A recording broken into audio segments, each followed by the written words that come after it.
All right. Joining me is Stephen Miller, White House Deputy Chief of Staff for Policy, U.S. Homeland Security Advisor. As I live and breathe, Stephen Miller, how are you? I'm glad to see you coming back on the show. Let's just talk a little bit about trade and tariffs and all the rest of it. With respect to Canada and Mexico, Steve Miller, is this a trade war? Is this a drug war? Is this a border problem? Just help me define the problem. Listen, I'm supporting what you all are doing. I'm just trying to figure out what exactly it may be. Well, first of all, it's great to be back on with you, my dear friend, and I look forward to having many conversations with you as often and as frequent as you want. Thank you. Thank you. The trade issue with Canada and Mexico, of course, is a long-running one. You're familiar with all of the barriers, including non-tariff barriers in Canada. You're aware with all of the systemic issues in terms of unfair trade policies in Mexico. Of course, both countries have Canada has a substitute VAT, but it's basically a VAT. Mexico has a VAT, so U.S. manufacturers are already at a huge disadvantage because of the imbalance in tax policy. Now, that all is being worked through a process that was set forth in the president's Day 1 executive order on rebalancing U.S. trade policy. Now, the IEEPA, which is the International Emergency Economic Powers Act, was a security-based order about the flow of fentanyl into the United States and cartels and deadly drugs and crime from Canada and Mexico. Hundreds of thousands of Americans, hundreds of thousands die because of fentanyl that comes through the Canadian and the Mexican border. Both countries have pledged historic security packages on our northern and southern border to crack down on fentanyl and cartels. By the way, Canada's commitment to declare the cartels to be a foreign terrorist organization, to align their policy with our own, is a sea change in how we treat these organizations. Mexico's commitment to militarize their own border to prevent the cartels from driving migration and from driving fentanyl into the United States is a massive commitment. Our military right now, the Department of Defense is in touch with Mexico to enter into historic bilateral security cooperation to end the illicit flow of goods and persons into the United States that has never happened before in American history. Again, these are sea changes, Larry. These are massive restructuring of Western Hemisphere security that President Trump achieved that no American president has achieved prior to him. Yes, no, agreed. But look, at the end of the 30 days, this is what everybody's asking me. I hear this all the time. The end of the 30 days, will there be any metrics or any numerical targets in all of the areas you have just talked about? That's what folks want to know. What happens at the end of the next month? And are there things we can key to? Is there going to be transparency, numbers, metrics? You tell me, Steve Miller. Yes. So the first and most important metric is hitting the number. So Canada pledged 10,000 border agents. Mexico pledged 10,000 soldiers. 10,000 soldiers specifically on the northern border. In other words, that's not their commitment to mobilization across the country. That's a specific commitment to have 10,000 troops on their border with the United States. So those are two metrics that are extremely measurable and verifiable. Obviously, Canada has to follow through on its commitment to label the cartels as terrorist organizations. Canada has made a specific spending commitment of resources that are going to pour into the border, an intelligence sharing commitment, as well as a military cooperation commitment. So all of that can be verified, as of course can Mexico's progress in degrading cartels, degrading the fentanyl labs, and engaging in with this bilateral security cooperation with the United States. And of course, what else can we measure? The numbers. We can measure how many illegal aliens physically cross our southern border. So these are hard metrics and deliverables that we can verify.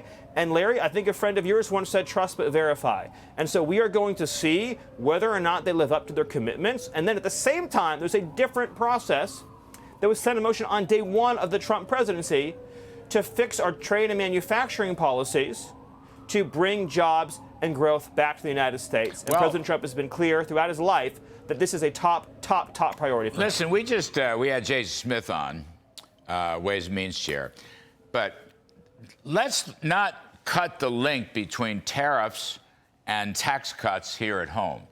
I mean, for example, the 25% tariff, according to Jason Smith, I didn't know this, the 25% tariff on Canada and Mexico could have been worth, might have been worth, depending on elasticities and so forth, over $1 trillion that could have contributed to tax cuts for large and small businesses and families.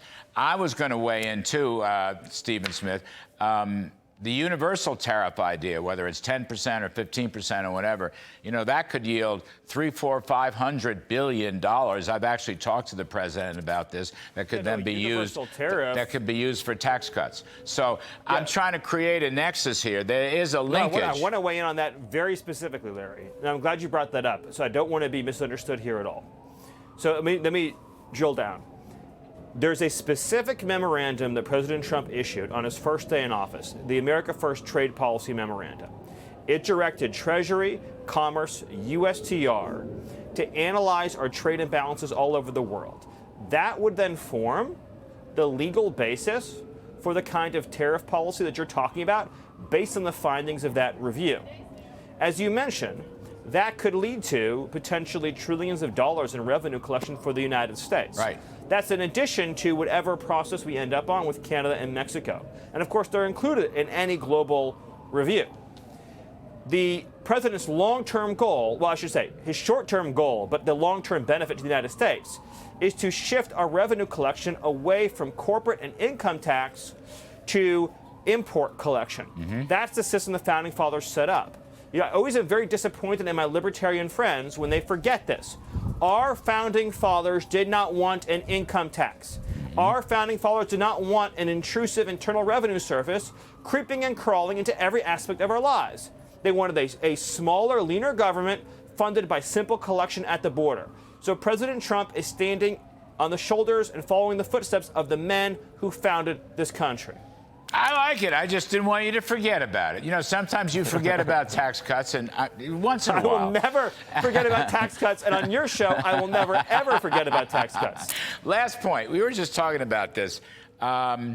If we don't abolish the education department, can we get rid of most of it? Can we get an education department that's for good values, that wants school choice? Can we get the student loans, instead of canceling them, as the Supreme Court ruled unconstitutional, let's get them into the Treasury Department, let them work it out, no cancellations, let's have good values, let's skinny down the education department to bare bones. Can we do that? A lot of people are talking about that today, and it's part of the president's platform, Stephen Miller.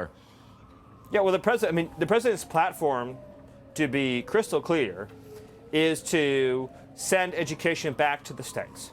Obviously, a smaller, leaner Department of Education is better than a bigger, bloated, radical left Department of Education. But the president's goal and objective, which, by the way, was on the Republican platform in 1980, is to end the federal Department of Education and move to the states. But again, a slimmer, leaner Department of Education, of course, is better than a big, bloated, giant left-wing indoctrination center in Washington, D.C. But either way, the most important point is this. President Trump wants state control, family control, parent control. He doesn't want bureaucrats in Washington, D.C. wasting your money, hurting your children, and producing a completely failed education system, which is what we have right now. He wants parents, he wants local communities to control how their kids are raised and educated. All right. Supply-sider extraordinaire, Mr. Stephen Miller, old friend of mine and colleague. Best to Katie and your kids. Thank you, Steve. We appreciate it.